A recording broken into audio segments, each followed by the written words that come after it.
Religion doesn't constitute merely Hinduism, Buddhism, or Islam. Every mind has a separate opinion. As many minds, so many religions. Even religion is but a creation of our mind. Religion is not related to words, it is related to experience. The basis of all religions are these three fundamental elements: mind, world, and God. In the past, our kings fought several battles in the name of religion, and these religions have done more harm than good to humanity. Religion should make a man wise, but if it intoxicates him, such a religion is useless. Religion should increase man's wisdom and knowledge. Religions were founded only to realize the self, but the self existed even before the birth of these religions. Religion doesn't imply the performance of good deeds. It is related to the way of life. Hinduism is our religion. It is also called Sanatana Dharma, or the ancient religion. Every religion has its founder, but no one established Hinduism. Hinduism is rooted in the Vedas, which is why it is called the Vedic religion. Vedas have been created by God and not by man. Our sages did not write the Vedas out of their imagination but wrote down the sounds they heard. Hence, Vedas are also called rukas. Our sages have named God Om, and Christians call it Amen. Our Vedas contain all the virtues related to us from our birth in the mother's womb until we get burnt to ashes in the burial ground. But these virtues don't constitute our goal of self-realization. The latter part of the Vedas describes the self, which is why it is called Vedanta. Sri Ramana's path of self-enquiry is the essence of Vedanta. The practice of self-enquiry enhances the power to discriminate between the self and the non-self. The benefit that India as a nation derived from Adi Shankara is priceless and immeasurable. Sri Shankara is the great sage who traveled from the Himalayas to Kanyakumari on foot in such days when there were no means of conveyance.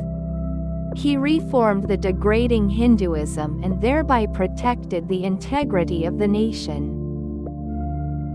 In the modern era, the notable people in this nation are Gautama Buddha, Adi Shankara, Sri Ramakrishna Paramahamsa, Sri Ramana Maharishi, and Swami Vivekananda. India has a unique place in world history in respect of spiritual education. It is due to holy men like Sri Ramakrishna, Vivekananda, Sri Ramana, etc. It is only because of women that Hinduism survived in India. In the current scenario, reason is more important than devotion for India. Society implies a collection of people. If people get reformed, society also gets reformed. Sri Ramana said, "Without reforming himself, one cannot reform society." Character is an ornament for society. Character breeds strength. Our fellowmen should not be served but adored. As long as ignorance exists in society, poverty will torment the nation. Society will reform only when people lead selfless lives. Is there any house, village, or country devoid of problems? The only cause for this is the lack of purity in our minds and senses. As long as we are body-minded, the form is attractive. However, we all can't concentrate on the same form. Therefore, Hinduism has created several gods. That is why our religion, Hinduism, is very broad-minded. Desire-filled devotion binds the man and turns him selfish. But desire-less devotion releases man from selfishness and thereby liberates him. Delusion is the root cause of selfishness. A deluded man will undoubtedly incur sin. As long as the darkness of delusion exists within the heart, society can't eliminate corruption, ignorance, and poverty. If every person can reform himself, society will reform automatically. It is because there is no separate existence for society without people. A characterless nation can't progress. Character is the true wealth. Any nation devoid of patience will perish. The ripple on the water is recognized for at least a second, but is our arrival onto Earth and departure from this world ever recognized?